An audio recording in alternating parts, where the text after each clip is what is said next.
Hello friends, today we will see part 3 of Towards Green Energy। इस video में हम लोग hydraulic electric power plant and wind power plant या electricity generated by using water and by using wind, ये हमें देखना है।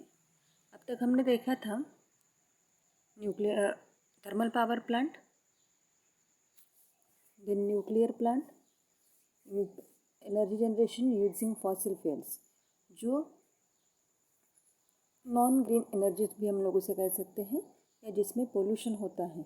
ऐसे एनर्जी सोर्सेस वहाँ पर यूज़ किए थे।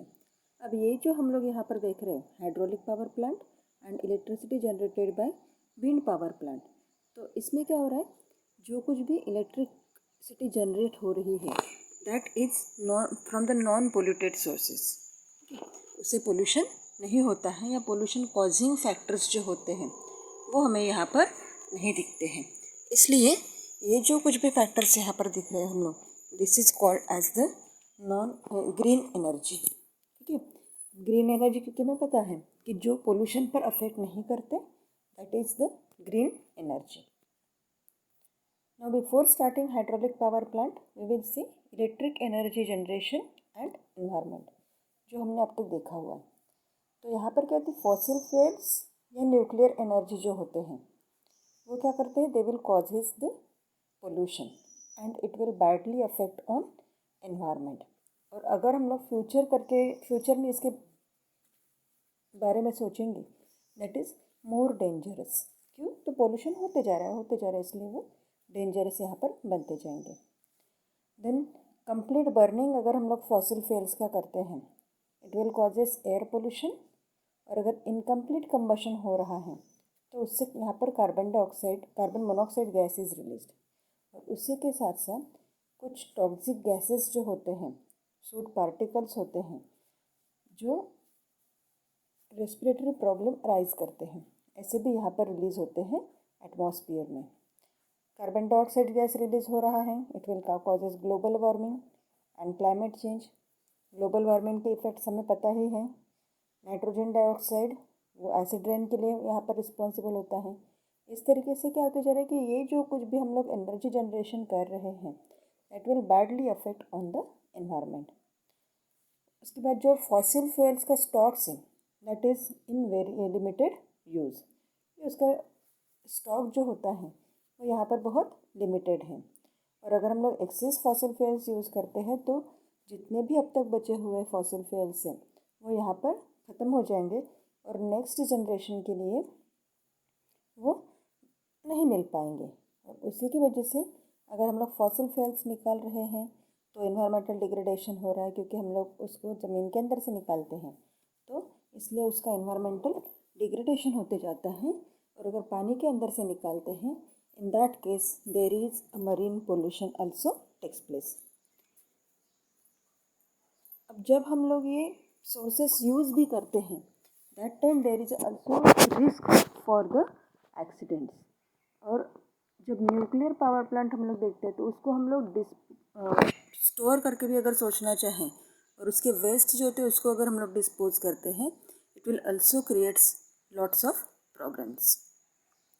अब ये सब जो कुछ भी इन्वायरमेंटल इफ़ेक्ट्स हम लोग देख रहे हैं उसको ओवरकम करने के लिए हमें कुछ ना कुछ यहाँ पर चाहिए। इसलिए हम लोगों ने ऐसे जो सोर्सेस हैं जो एनवायरनमेंट पर अफेक्ट नहीं करेंगे और इलेक्ट्रिसिटी भी जनरेट होगी, ऐसे सोर्सेस हम लोग यहाँ पर देखेंगे।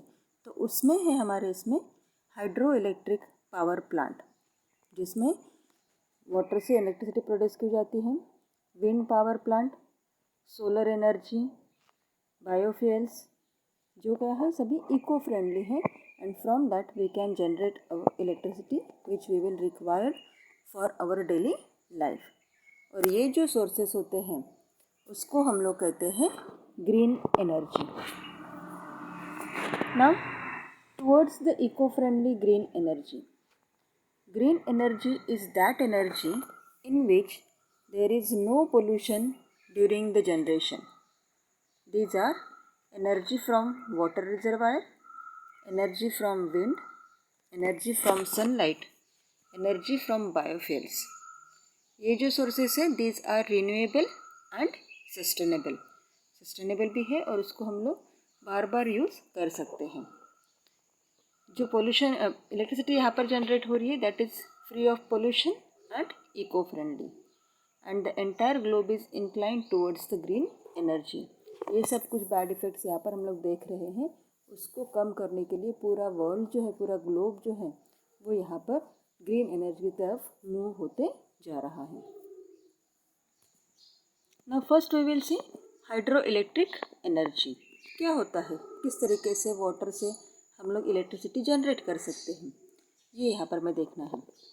अब यहाँ पर वाटर जो होता है दैट वाटर इज़ कम्प्लीटली, तो उसका डैम बना कर रखते हैं, डैम हमने देखा होगा। तो डैम में क्या होता है, जो भी रिवर का फ्लो होता है उसमें एक बीच में जैसे दीवार खड़े करते हैं वैसा डैम बना लेते हैं ताकि पानी वहाँ पर रुक जाए, और जैसे ही वो पानी वहाँ पर स्टोर हो जाएगा तो एक बड़ा सा तालाब वहाँ पर बनेगा, और ये जो वाटर अब यहाँ पर स्टोर्ड है that water is of having a potential energy. उसमें कौन सी एनर्जी होती है, वो स्टोर्ड वाटर में जो स्टेडी स्टेट में है डैम में that will contains a potential energy. अब ये जो डैम में वाटर स्टोर्ड है उसको एक पर्टिकुलर पॉइंट से फ्लो करना स्टार्ट कर देते हैं। तो जब ये वाटर फ्लो होगा it will this potential energy is converted into the kinetic energy, और यही सेम मेन बेसिक प्रिंसिपल है टू प्रोड्यूस इलेक्ट्रिसिटी। ओके, ये जो है that is the conventional type of energy. अब यहाँ पर हमें फ्लो चार्ट में दिख रहा है water reservoir with potential energy moves water turbine. ठीक है, जो पोटेंशियल एनर्जी थी वो काइनेटिक एनर्जी में कन्वर्ट हो रही है, उसको हम लोग फ्लो करके लेके आ रहे हैं, और टर्बाइन पर वो वहाँ पर टर्बाइन रोटेट करने के लिए वो वाटर यूज़ करते हैं। देन वाटर टर्बाइंस वहाँ पर मूव हो गए, then that energy is converted into the means जो काइनेटिक एनर्जी है टर्बाइन की that is converted into the generator, and generator फिर क्या करेगा, it will convert that kinetic energy into the electrical energy. Okay, इस तरीके से इसका फ्लो होते रहेगा। एनर्जी कन्वर्शन किस तरीके से हो रहा है यहाँ पर, potential energy in water is converted into the kinetic energy in flowing water, then kinetic energy in turbines, and lastly it gets converted into the electrical energy. Okay, then अब इसमें एक्चुअल वर्किंग कैसे होता है। अब यहाँ पर आपको इस डायग्राम में दिख रहा है कि जैसे अगर आप पूरा लेफ्ट हैंड साइड में देखोगे तो वहाँ पर आपको पूरा एक वाटर रिजर्वायर दिख रहा है। अब इस वाटर रिजर्वायर से आपको एक डैम भी दिख रहा है, उसमें से उस डैम के नीचे से वहाँ पर एक पॉइंट ABC, पूरा एक्सट्रीम लेफ्ट साइड में आपको ABC पॉइंट्स दिख रहे हैं। अब ये जो पॉइंट B है, इस पॉइंट B से कंटिन्यूसली वाटर फ्लो हो, मीन्स जब इलेक्ट्रिसिटी जनरेट करनी है तो उसमें से वाटर फ्लो होते रहता है। ठीक है, और वहाँ पर आपको एक स्लॉश गेट भी दिख रहा है, जब ज़रूरत है वो गेट क्लोज होगा और ज़रूरत है तब उसे हम लोग ओपन कर सकते। तो वहाँ से कंटिन्यूसली वाटर फ्लो होते रहेगा, मीन्स जो स्टोर्ड वाटर है उसमें की पोटेंशियल एनर्जी जैसे वाटर फ्लो हो रहा है gets converted into the kinetic energy. फिर टर्बाइंस पर जाकर वो वहाँ पर ये वाटर जो इसको टर्बाइन जाकर इसको रोटेट करे, वाटर से टर्बाइन रोटेट्स होंगे, और ऊपर जो जनरेटर सेक्शन हमें दिख रहा है उस जनरेटर सेक्शन में जाकर ये जो काइनेटिक एनर्जी है that is gets converted into the electrical energy. और जो वाटर है जो टर्बाइन्स रोटेट करने के लिए हमने यूज़ किया है that water is again rerouted from the dam, वो आगे जाकर फिर से रिवर में वहाँ पर मिक्सअप हो जाएगा, फिर इरिगेशन के लिए या कुछ लोकल यूटिलिटीज़ के लिए हम लोग उसे यूज़ कर सकते हैं। जनरेटर क्या करेगा, जो पावर हाउस है मेन वो जनरेटर यहाँ पर जो इलेक्ट्रिसिटी प्रोड्यूस करेगा then it will distribute it to the other parts. This is the working of hydraulic power plant. Then in your book there are some questions are given to you.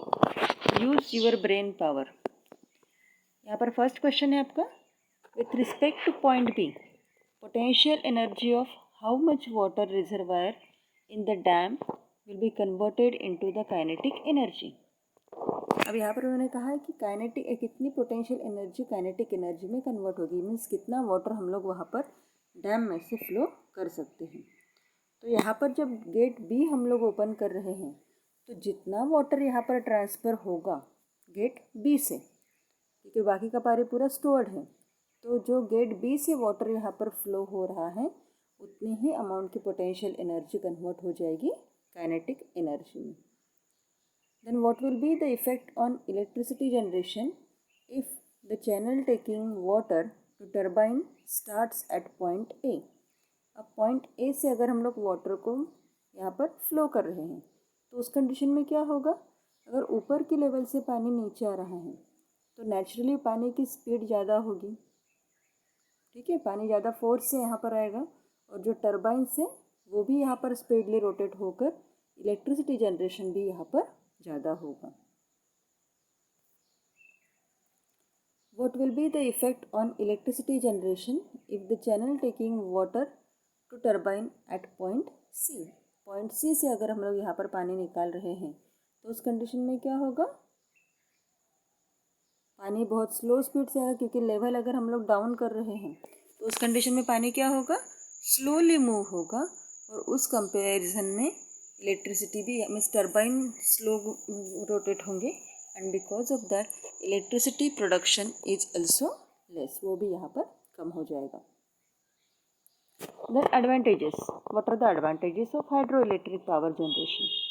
तो यहाँ पर क्या fuel हम लोग use कर रहे हैं क्या, नहीं, यहाँ पर कुछ भी फ्यूल हम लोग यूज़ नहीं कर रहे हैं, और इसलिए कंबशन की वजह से, कंबशन जब होते करते हैं हम लोग उसको जलाते हैं कोई फॉसिल फ्यूल्स को तो उसमें से गैसेस रिलीज होते हैं, तो यहाँ पर हाइड्रो इलेक्ट्रिक पावर प्लांट में ऐसे कुछ भी गैसेस यहाँ पर रिलीज नहीं होते हैं। जब चाहे तब हम लोग इलेक्ट्रिसिटी बना सकते हैं। जो डैम है उसको हम लोग कंस्ट्रक्ट कर दें तो पानी भी वहाँ पर स्टोर्ड होकर रहेगा, और जो water level, water holding capacity है सॉइल की, वो भी यहाँ पर हम लोग बढ़ा सकते हैं। और अगर कभी बारिश कम होती है तो उस कंडीशन में भी जो वाटर लेवल होता है that we have to maintain because of this hydro electric power generation plant.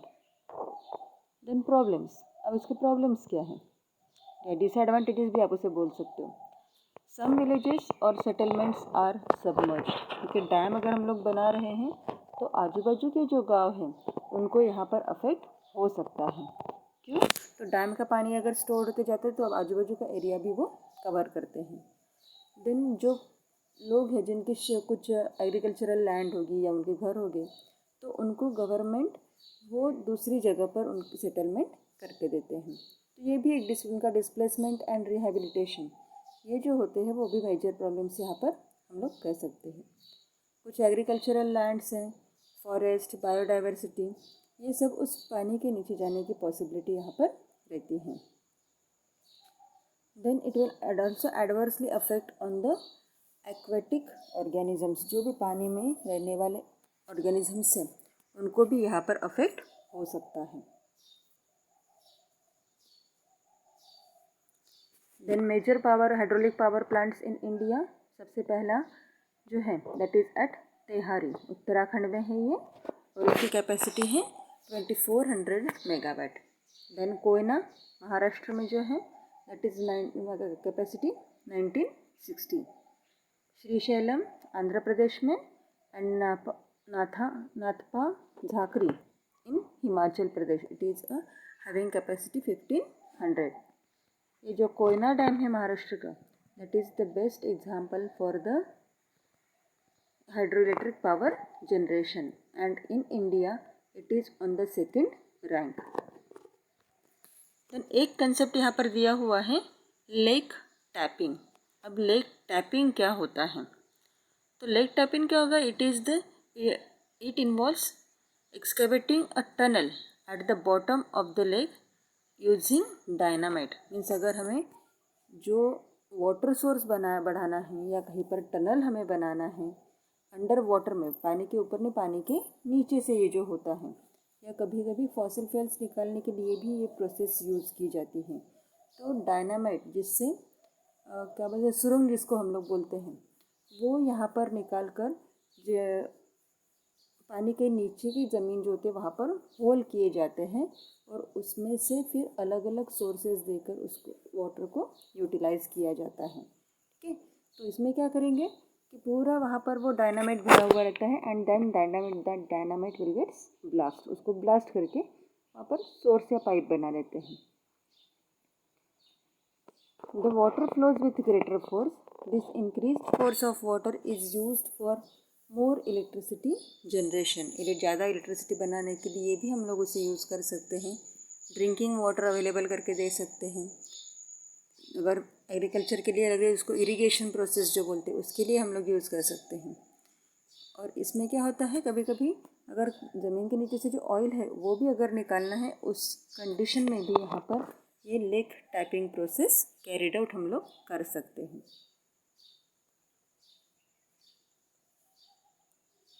The next is electricity generation using wind energy. Wind energy सबको पता है। हवा के फोर्स को हम लोग रोक सकते हैं क्या? नहीं रोक सकते। वहाँ पर बहुत बड़े बड़े विंड मिल लगे हुए रहते हैं। आपने बहुत जगह पर देखे होंगे विंड मिल।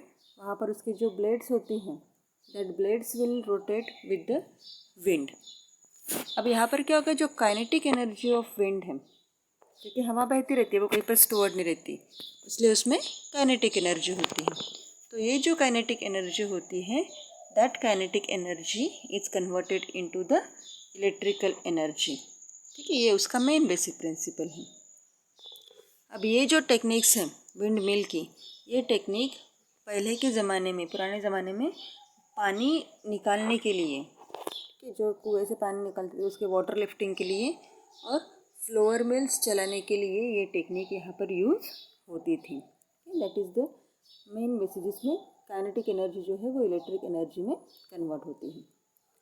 अब इसमें क्या होगा, जो भी विंड यहाँ पर ब्लो हो रहा है, जो मिल आप देखते हो, तो वो विंड मिल क्या करेगी, वो जैसे रोटेट होती है, according to that the turbines जो होते हैं, जो उस जमीन के नीचे हुए लगे रहते हैं, वो टर्बाइन भी यहाँ पर मूव होते हैं। और जब ये टर्बाइन यहाँ पर मूव हो रहे हैं, that kinetic energy of turbine gets converted into the transfer towards the generator and they will produce the electrical energy. ठीक है, means kinetic energy of wind जो है वो कन्वर्ट होगी kinetic energy in turbines and then it will produce the electrical energy. यहाँ पर आप इस डायग्राम में देखते हो कि एयर यहाँ से आपको आते हुए दिख रही है। ये जो एयर है, तो ब्लेड्स जो है वो ब्लेड्स मूव हो गए, देन द ब्लेड्स मूव हो रहे, that energy will transfer towards the turbines. Turbine के बाद वो गियर बॉक्स की तरफ जाती है and then it will move towards the generator. ठीक है, जनरेटर की तरफ वो मूव होते जा रहा है, जनरेटर के पास चला गया। जनरेटर का मेन फंक्शन हमें पता है, कौन सी भी फॉर्म की एनर्जी हो, that it is converted into the electrical energy. ठीक है,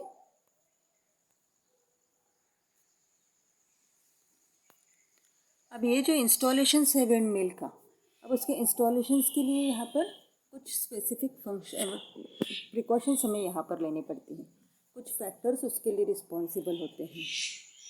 अब यहाँ पर क्या होता है, जहाँ पर विंड कंटिन्यूसली फ्लो होते रहता है या विंड वेलोसिटी जहाँ पर ज़्यादा है, उस साइड पर हमें ये विंड मिल इंस्टॉल करने पड़ते हैं।